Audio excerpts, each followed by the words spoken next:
Ders 1. Anin keyfini çıkarmak. Haklısın, gerçekten simdeki anin tadini daha çok çıkarmaya odaklanmalıyım. Kesinlikle. Belirsizliği kucaklamak hayatımıza çok fazla nese getirebilir. Geleceğe dair endişelere kapılmak kolaydır. Evet ama şimdi de yaşamak her şeyi tam olarak deneyimlememizi sağlıyor. Bunu yaptığımda kendimi çok daha mutlu ve tatmin olmuş hissediyorum. Kesinlikle. Her anın takdir edilmeyi bekleyen kendine has bir güzelliği vardır. Sanırım toprakta kalmama yardımcı olmak için farkındalık uygulamaya başlayacağım. Bu harika bir fikir gibi görünüyor. Farkındalık günlük yaşamınızı gerçekten geliştirebilir. Perspektifteki bu değişimin bakış açımı nasıl değiştireceğini görmek beni heyecanlandırıyor. Ders 2. Gerginliği azaltma. Kabul ediyorum. Egzersiz, gerginliği azaltmak ve ruh halini iyileştirmek için mükemmeldir. Evet, zihni temizlemeye ve stres seviyelerini azaltmaya gerçekten yardımcı oluyor. Aynı zamanda derin nefes alma teknikleri de uyguluyorum, benim için harikalar yaratıyorlar. Bu harika bir fikir. Derin nefes almak çok sakinleştirici olabilir. Bu kadar basit bir şeyin bu kadar olumlu bir etkiye sahip olabilmesi şaşırtıcı. Kesinlikle. Egzersizi farkındalık teknikleriyle birleştirmek güçlüdür. Gün boyunca odaklanmamı ve dengemi korumamı sağladığını düşünüyorum. Rutinime derin nefes almayı da dahil etmeye başlamalıyım. Kesinlikle denemeye değer. Sağlıklı kalmak için birbirimizi teşvik etmeye devam edelim. Ders 3. Odaklanma teknikleri. Telefonumu kapatmanın odaklanmama yardımcı olduğunu düşünüyorum. Kesinlikle. Dikkat dağıtıcı şeyler görevlere konsantre olmayı zorlaştırabilir. Evet. Ayrıca daha iyi üretkenlik için sessiz bir yerde çalışmayı tercih ediyorum. Bu harika bir yaklaşım. Huzurlu bir ortam odaklanmayı artırabilir. Dikkat dağıtıcı şeyleri sinirlediğimde çok daha fazlasını basardığımı fark ettim. Aynı şekilde. Sessiz bir alanda bu kadar netlik kazanmamız şaşırtıcı. Odaklanmayı sürdürme konusunda birbirimizi destekleme taahhüdünde bulunalım. Bunu çok isterim. Birlikte üretken bir atmosfer yaratabiliriz. Yeni stratejilerimizde ne kadar başarılı olacağımızı görmek için sabırsızlanıyorum. Ders 4. Bakim hayal kırıklıkları. Hey Anna, bugün müzenin bakim nedeniyle kapalı olacağını öğrendim. Ah, bu hayal kırıklığı yaratıyor. Ziyaret etmeyi sabırsızlıkla bekliyordum. Aynı şekilde. Tekrar ne zaman açılacağını biliyor musun? Gelecek hafta yeniden açılacağını düşünüyorum ama tekrar kontrol edeceğim. Bu faydalı olacaktır. Keşfedebileceğimiz alternatif yerler var mı? Evet, yakınlarda yeni açılan bir sanat galerisi var. Kulağa ilginç geliyor. Ne tür sergileri var? Yerel sanatçıların çağdaş sanat eserlerini sergiliyorlar. Kulağa heyecan verici geliyor. Bunun yerine onu ziyaret etmeyi planlayalım. Ders 5. Akıllı telefon alışverişi. Hey Anna, yeni bir akıllı telefon almayı düşünüyorum. Merhaba John, bu kulağa heyecan verici geliyor. Onları daha sonra kontrol edeceğim. Çok çeşitli akıllı telefonlar satan herhangi bir mağaza biliyor musunuz? Evet, şehir merkezinde popüler bir elektronik mağazası var. Müşteri hizmetlerinin de harika olduğunu duydum. Yapıyorlar. Ayrıca stoklarında genellikle en yeni modeller bulunur. Mükemmel. Birkaç farklı markayı karşılaştırmak istiyorum. İyi bir fikir. İhtiyaçlarınıza uygun olanı seçmeniz önemlidir. Kesinlikle. Bazı yorumları da mutlaka okuyacağım. Ders 6, yeteneği sergilemek. Vay, gerçekten yetenekli olmalısın. Çalışmalarınızı sergilemeyi planlıyor musunuz? Teşekkür ederim.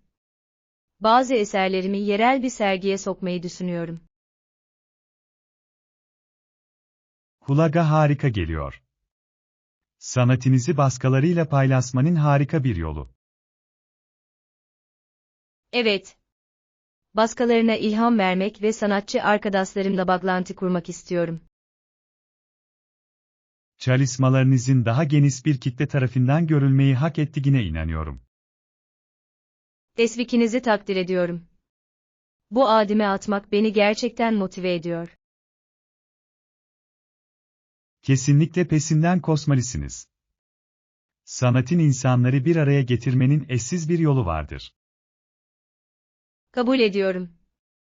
Yaratıcı çabalarımızda birbirimizi destekleyelim. Kesinlikle. Sanat eserinizi sergide görmek için sabırsızlanıyorum. Ders 7, bilim eğlencesi. Vay, bu kulağa heyecan verici geliyor. Projeniz için yanardağın patlamasını nasıl sakladınız? Aslında oldukça basitti. Patlama efekti yaratmak için kabartma tozu ve sirke kullandım. Bu klasik bir deney. Daha gerçekçi görünmesi için herhangi bir özel dokunuş eklediniz mi? Evet. Yanardağı boyadım ve lavları simüle etmek için kırmızı gıda boyası ekledim. Bu çok yaratıcı. Gösteri sırasında ne kadar etkileyici göründüğünü hayal edebiliyorum. Kesinlikle bir hit oldu. Herkes patlamasını izlemeyi sevdi ve arkasındaki bilimi açıklamak çok eğlenceliydi. Bahse girerim. Öğrenmenin biraz heyecan içermesi her zaman harikadır. Kesinlikle.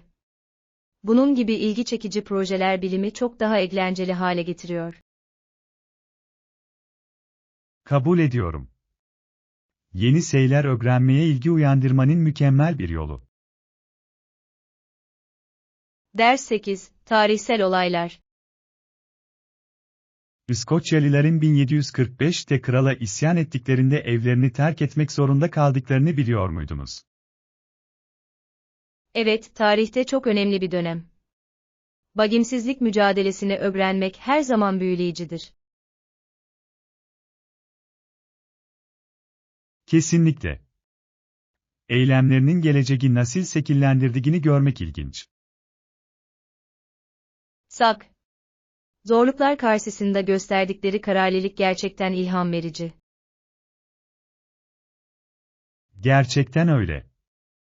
Ancak çatışmalar nedeniyle bu kadar çok kişinin yerinden edilmiş olması üzücü. Evet, tarih bize çoğu zaman insanların inançları ve özgürlükleri uğruna yaptıkları fedakarlıkları gösterir. Bu olayları ve bunların günümüz toplumu üzerindeki etkilerini hatırlamak önemlidir. Kesinlikle. Geçmişimizi anlamak daha iyi bir gelecek inşa etmemize yardımcı olur. Kesinlikle. Bizden önce gelenlerden de değerli dersler öğrenebiliriz. Ders 9, rezervasyon tercihleri. Aslında favori bir otelim yok ama genellikle rezervasyondan önce yorumları kontrol ediyorum. Bu akıllıca bir yaklaşım. İncelemeler değerli bilgiler saklayabilir. Evet. Sunulan hizmet ve olanakların kalitesini ölçmeme yardımcı oluyorlar. Kesinlikle. Önceki konukların neler yasadigini bilmek de faydalıdır. Kabul ediyorum. Geri bildirimi iyi olan bir yerde kalmayı tercih ederim. Aynı şekilde. Karar verme sürecini çok kolaylaştırır.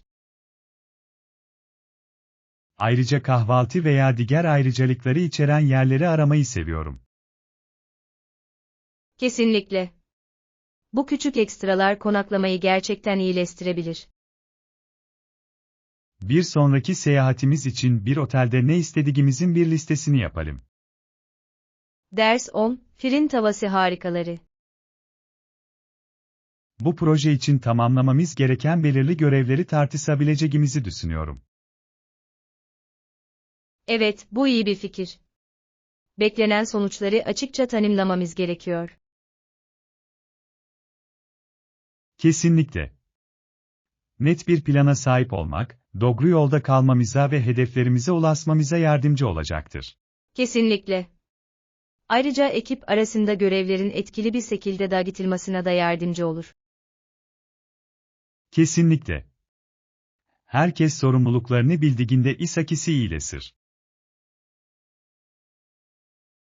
Ve hatalara yol açabilecek kafa karışıklığını en aza indirir. Sak. İletişimi açık tutmak da başarı için çok önemlidir. Kesinlikle. Düzenli çekimler herkesin uyum içinde ve motive olmasını sağlayabilir. Kabul ediyorum. Planımızın ana hatlarını çizelim ve görevleri buna göre dağıtalım. Ders 11, fırın tavası harikaları. Kaç farklı boyutta ve şekilde pişirme tavası bulundu, bunu hiç fark ettiniz mi? Kesinlikle. Her birinin bir tarifin sonucunu nasıl değiştirebileceğini görmek büyüleyici.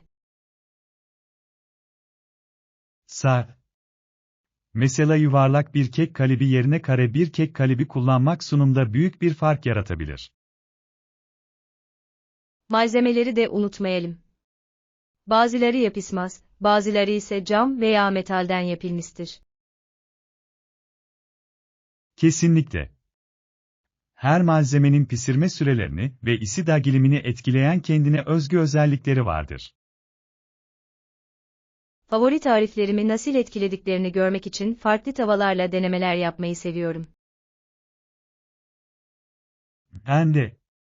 Sanki doğru tavayla yepyeni bir pişirme dünyası açılıyor.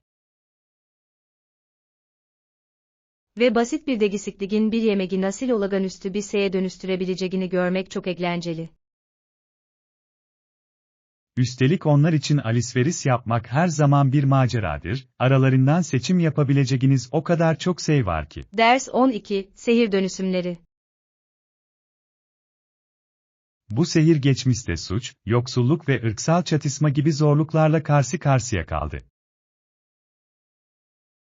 Evet, bu sorunların toplulukları derinden etkilemesi talihsiz bir durum.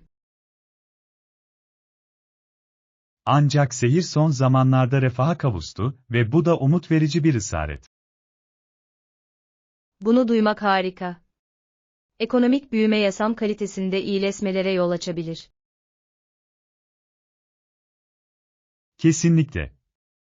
İnsanların iş ve istikrara sahip olması suç oranlarını önemli ölçüde azaltabilir.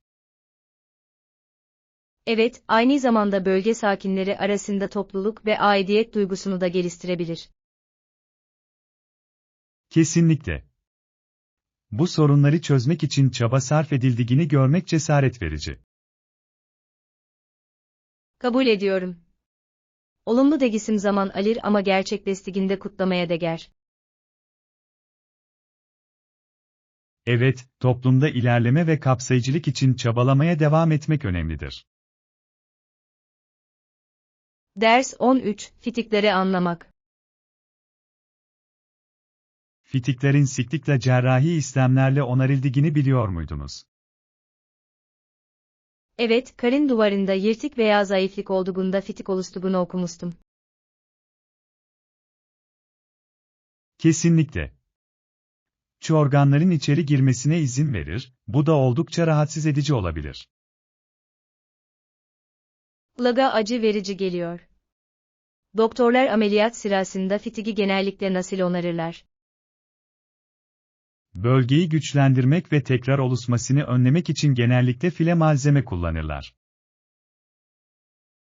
Bu mantıklı. Bu rahatsızlıkları tedavi etmek için tıbbi teknolojinin ne kadar ilerlediği büyüleyici. Kesinlikle. Birçok kişi hızla iyileşir ve kısa süre sonra normal aktivitelerine dönebilir. Bunu duymak harika. Bireylerin sağlıkları için uygun tedaviyi almaları önemlidir. Evet ve fitigin belirtilerini anlamak insanların daha erken yardım aramasına yardımcı olabilir. Ders 14, Çörek lokumları.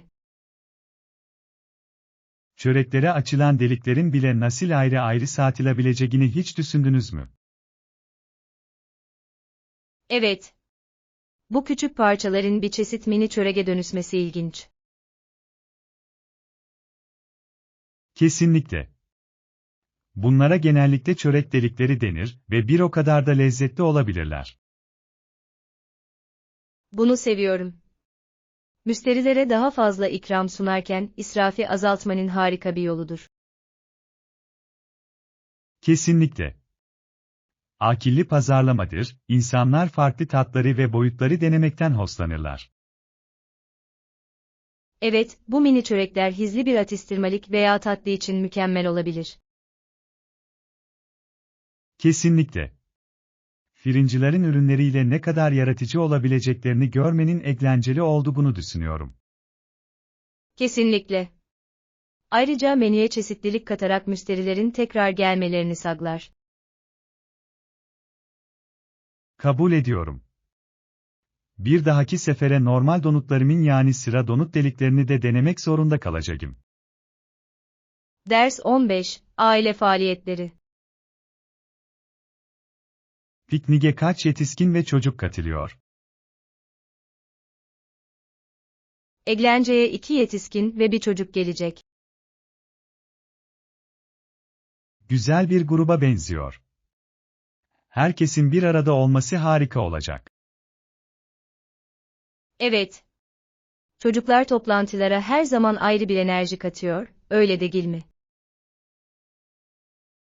Kesinlikle. Heyecanları bulaşıcıdır ve her şeyi daha keyifli hale getirir. Kesinlikle. Herkesin katılabileceği etkinlikler planlamalıyız. Kabul ediyorum. Frisbee veya çöpçü abi gibi oyunlar her yaz için eğlenceli olabilir. Evet. Ayrıca herkesin keyifle yiyebileceği lezzetli atıştırmalıklar da ekleyelim. Kesinlikle. Başarılı bir piknik için iyi yemek sarttır. Ders 16, Mutfak lezzetleri. Mükemmel seçim. Plajları ve mutfağı dünyaca ünlüdür. Evet. Taze deniz ürünleri ve yerel lezzetler hakkında çok şey duydum. Kesinlikle. Yemek severler için mükemmel bir destinasyon. Ünlü yemekleri denemek ve yerel tatları deneyimlemek için sabırsızlanıyorum. Kesinlikle. Her bölgenin keşfedilecek kendine özgü mutfak gelenekleri vardır. Evet. Yerel restoranlarda yemek yemek bize kültürün tadını verecektir. Kesinlikle. Üstelik plajın atmosferi tatilinizi daha da keyifli hale getirecek. Kabul ediyorum. Okyanus manzarası eşliğinde yemek yemek rüya gibi geliyor. Gitmeden önce mutlaka denenmesi gereken yemeklerin bir listesini yapalım. Ders 17, Özgürlüğün yankısı. Küba'da köleliğin resmi olarak ancak 1880'lerde sona erdiğini biliyor muydunuz? Bunu düşünmek oldukça şaşırtıcı. Gerçekten öyle. Yani insanların özgürlük için ne kadar uzun süredir mücadele ettiğini düşünürsek sanki daha dünmüş gibi geliyor. Aynen öyle ve ondan sonra bile birçok insan hala önemli zorluklarla karşı karşıya kaldı. Böylesine karanlık bir tarihin etkisi hala sürüyor. Evet, bugün bile Kuzey Amerika'daki milyonlarca insanın hala modern köleliğin pençesinde sıkışıp kaldığını görmek yürek parçalayıcı. Bu ayıltıcı bir düşünce. Tamamen kaybolmayı reddeden geçmişin bir gölgesi gibi. Kesinlikle. Bu sorunlarla etkili bir şekilde mücadele etmek istiyorsak eğitim ve farkındalık çok önemlidir. Kabul ediyorum. Tarihimizi anlarsak özgürlüğün ve insan haklarının önemini daha iyi anlayabiliriz. Sak. Gelecek nesillerin mücadelelerden ve zaferlerden haberdar olması için bu hikayeleri paylaşmamız hayati önem taşıyor. Evet, hikaye anlatımı değişim için güçlü bir araç olabilir. İnsanları birbirine bağlar ve eyleme ilham verir. Ders 18. Açık hava aktiviteleri. Yürüyüş yapmayı deneyebilirsin, yakınlarda bazı güzel parkurlar var. Kulağa harika geliyor. Dogada olmayı ve biraz egzersiz yapmayı seviyorum. Evet. Yürüyüş, açık havada eglenmenin ve aynı zamanda aktif kalmanın harika bir yoludur. Kesinlikle. Ayrıca bir patikanın tepesinden manzaralar nefes kesici olabilir. Kesinlikle. İyi bir yürüyüşün ardından zirveye ulaşmak her zaman ödüllendiricidir. Evet. Aklınızda favori bir parkur var mı? Evet. Çarpıcı bir şelaleye giden bir patika var, mutlaka kontrol etmeliyiz. Kulağa mükemmel geliyor. Birlikte keşfetmek için bir günlük gezi planlayalım. Heyecanlıyım. Güzel manzaralarla dolu eğlenceli bir macera olacak. Ders 19. Mayo alışverişi. Peki yaza hazır mısın? Şu anda yeni bir çift mayo arayışındayım. Henüz değil, hala mükemmel kıyafeti arıyorum. Senden ne haber? Hem şık hem de rahat bir şey istiyorum, anlıyor musun? Bazen doğru uyumu bulmak zordur. Ah, bunu kesinlikle anlıyorum. Mayomun güzel görünmesini ama aynı zamanda yüzerken de harika hissetmesini istiyorum. Kesinlikle. Ve bence bu yılın yolu parlak renkler. Ne düşünüyorsun? Yaz için parlak renkleri seviyorum. Gerçekten bir açıklama yapıyorlar ve sezonun eğlenceli ruhunu yakalıyorlar. Kesinlikle. Belki birlikte bazı mağazalara göz atabilir ve birbirimize en iyi seçenekleri bulma konusunda yardımcı olabiliriz. Eğlenceli bir fikir gibi görünüyor. Arkadaşınızla alışveriş her zaman daha keyiflidir. Kesinlikle ve sonrasında yeni buluşlarımızı kutlamak için biraz dondurma alabiliriz. Ders 20. Banyo temelleri. Banyoda tuhaf bir şey fark ettim. Şampuan ve saç kremi gibi banyo malzemeleri yoktur. Gerçekten mi? Bu çok tuhaf. Bir banyo bu temel unsurlar olmadan nasıl olabilir? Doğruyu biliyorum. Biraz eksikmiş hissi veriyor. Sanırım bazı insanlar kendi eşyalarını getirebilirler. Bu mantıklı ama yine de eksik olduğunu görmek şaşırtıcı. Bu tür durumlarda genellikle ne yaparsınız? Normalde her ihtimale karşı en sevdiğim ürünlerin seyahat boyutunda bir versiyonunu paketliyorum. Akıllı hareket. Ben de bunu yapmaya başlamalıyım. Hazırlıklı olmak her zaman daha iyidir. Kesinlikle. Ve sizi bir şeye ihtiyaç duyduğunuz o rahatsız edici anlardan kurtarır. Kesinlikle. Kim en sevdiği şampuanı olmadan gitmek ister ki? Hiç kimse. Hiçbir şeyi unutmadığımızdan emin olmak için bir sonraki gezimiz için bir kontrol listesi hazırlayalım. Ders 21. Rüzgarla savaşmak. Az önce arkadaşımla sokakta yürüyorduk, rüzgara karşı zor anlar yaşıyorduk. Bu kulağa zorlayıcı geliyor. Gerçekten bu kadar güçlü müydü? Evet, attığımız her adımda rüzgar bizi geriye doğru itiyormuş gibi hissediyordum. Vay! Bu koşullarda düz yürümeye çalışmak oldukça yorucu olabilir. Kesinlikle. Buna karşı mücadele ederken ne kadar gülünç göründüğümüze güldük. En azından unutulmaz bir deneyim yaşattı. Bazen küçük zorluklar eğlenceli olabilir. Doğru. Ve bu daha sakin günlerin kıymetini bilmek için iyi bir hatırlatma, değil mi? Kesinlikle. Biraz esinti iyidir ama kuvvetli rüzgarlar yorucu olabilir. Bir dahaki sefere yola çıkmadan önce mutlaka hava durumunu kontrol edeceğim. Ders 22. Market gezintisi. Hey, konservelerin nerede olduğunu biliyor musun? Onları bulamıyorum. Sanırım 7. reyonda, fasulyelerin hemen yanındalar. Bahsis için teşekkürler. Her zaman bu mağazada kaybolmuş gibiyim.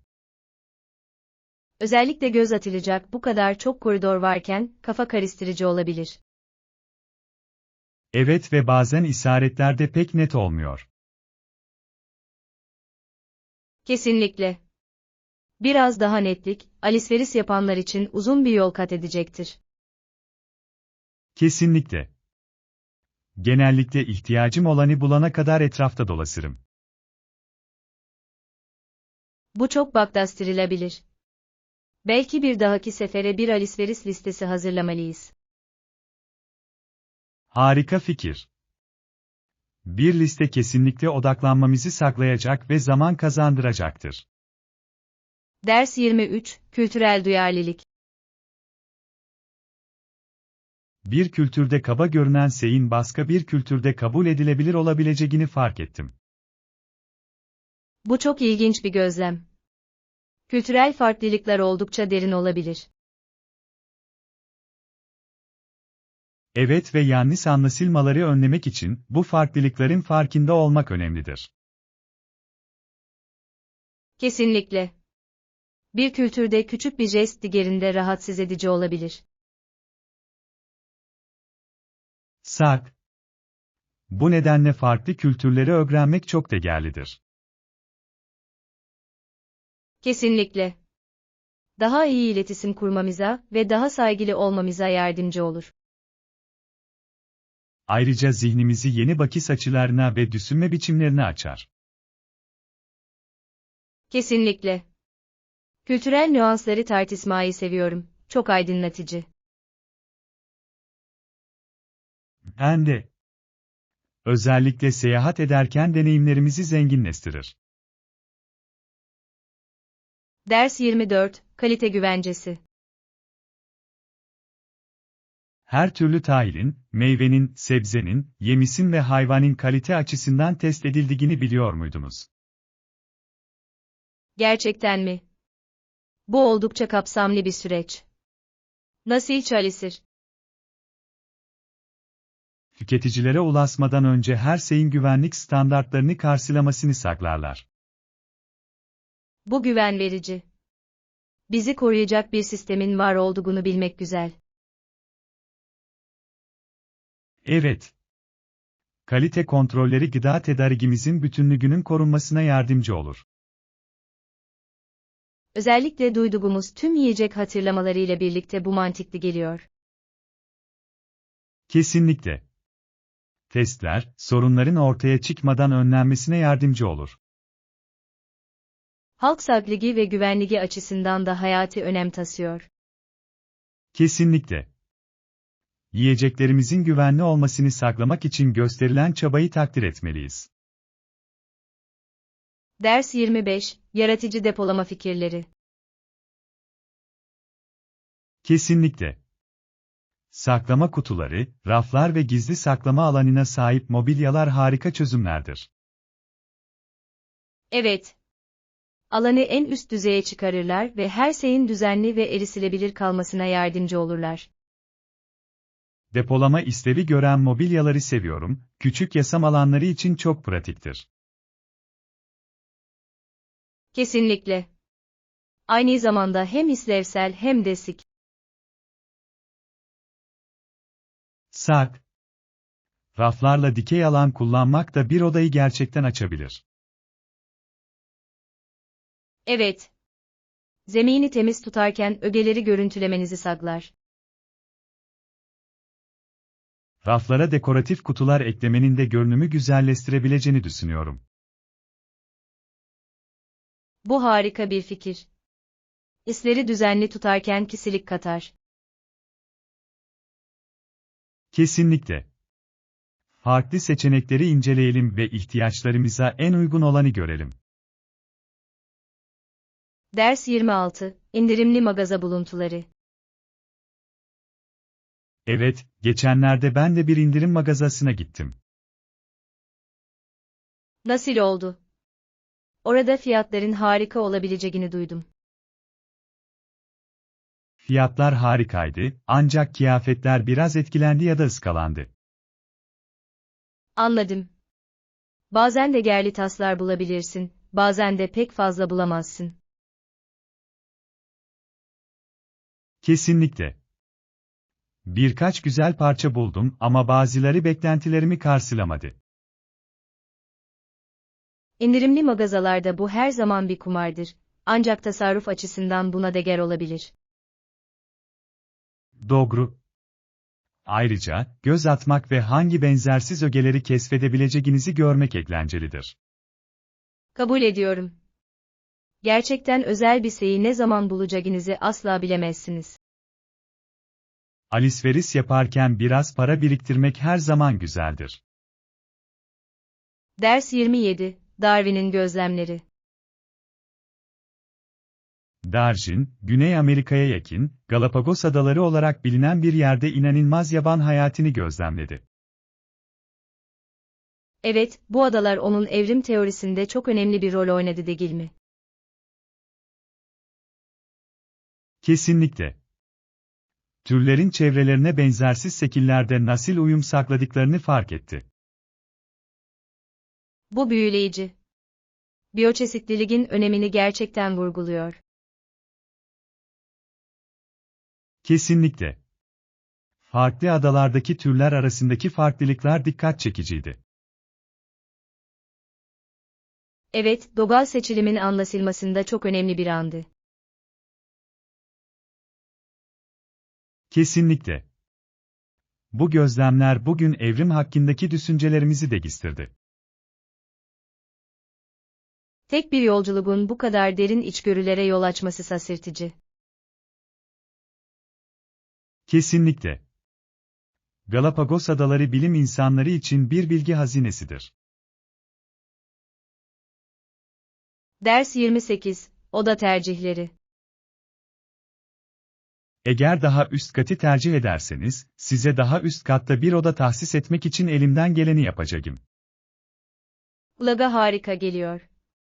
Yukarıdan manzaranın tadını çıkarıyorum. Konaklamayı daha özel kılıyor. Kabul ediyorum. Daha yüksek bir katta olmak çoğu zaman sokaktan daha az gürültü gelmesi anlamına da gelir. Evet, manzara oldukça nefes kesici olabilir, özellikle de güzel bir gün batımı varsa. Kesinlikle. Bunun bir otelde kalmanın genel deneyimine katkıda bulunduğunu düşünüyorum. Kesinlikle. İyi bir manzara, gezinin daha da unutulmaz olmasını sağlayabilir. Check-in sırasında tercihinizi mutlaka not edeceğim. Teşekkür ederim. Bu düşünceyi gerçekten takdir ediyorum. Sorun değil. Mümkün olan en iyi konaklamayı geçirdiğinizden emin olmak istiyorum. Ders 29, Tatil Agaçları.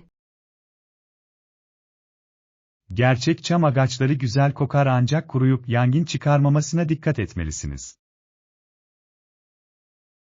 Bu doğru. Tatil sezonunda onları iyi sulamak ve takip etmek önemlidir. Kesinlikle. Kuru bir ağaç, özellikle de üzerindeki tüm ısıklar açıkken ciddi bir yangın tehlikesi oluşturabilir. Evet. Taze kaldığından emin olmak için su seviyesini her gün kontrol ediyorum. Bu akıllıca bir uygulama. Ayrıca iyi sulanan bir ağaç çok daha iyi görünür ve daha uzun süre dayanır. Kesinlikle. Taze çam ağacının kokusu gerçekten senlik havasına katkıda bulunuyor. Kesinlikle. Tatil sezonunun en sevdiğim kısımlarından biri. Evet, onu ısıklarla ve süslemelerle süslemek onu daha da özel kılıyor. Kabul ediyorum. Aileyle birlikte ağacın etrafında toplanmak harika bir gelenek. Ders 30, Hayatın sevinçlerini kutlamak. Çünkü Emma Goldman'ın da söylediği gibi, dans edemiyorsan, devriminizin bir parçası olmak istemiyorum. Bu alinti o kadar güçlü ki. Aktivizmde nesenin önemini gerçekten vurguluyor. Kesinlikle. Hayat, değişim için mücadele ederken bile kutlamak ve mutluluğu bulmakla ilgili olmalıdır. Evet. Bize keyif ve tutkunun daha iyi bir dünya için çabalarımızı körükleyebileceğini hatırlatır. Kesinlikle. Sevinç olmadan mücadele bunaltıcı ve cesaret kırıcı olabilir. Tamamen katılıyorum. Başkalarına ilham vermek için bu ruhu canlı tutmalıyız. Kesinlikle. Eylemlerimizde pozitifliği yaymayı bir öncelik haline getirelim. Evet, hem neseyi hem de amacı kucaklayan bir hareket yaratabiliriz. Olasılıklar konusunda heyecanlıyım. Birlikte eklenirken fark yaratabiliriz. Ders 31, Bitki değişimi. Evet, örümcek bitkimden biraz kesim getirdim. Ticaret yapmak ister misiniz? Kulağa harika geliyor. Koleksiyonum için her zaman bir örümcek bitkisi istemiştim. Mükemmel. Bakimi kolaydır ve farklı koşullarda gelişebilirler. Evet. Bu küçük yavruları nasıl ürettiklerini ve onları daha da özel kılmalarını seviyorum. Kesinlikle. Bitkileri paylaşmanın ve koleksiyonlarımızı büyütmenin eğlenceli bir yolu. Kabul ediyorum. Karşılığında ne istersiniz? Patos bitkinizden bir kesim almayı çok isterim, muhteşem görünüyor. Kesinlikle. Sana hemen şimdi bir pay verebilirim. Mükemmel. Her iki bitkimizin de nasıl büyüdüğünü görmek beni heyecanlandırıyor.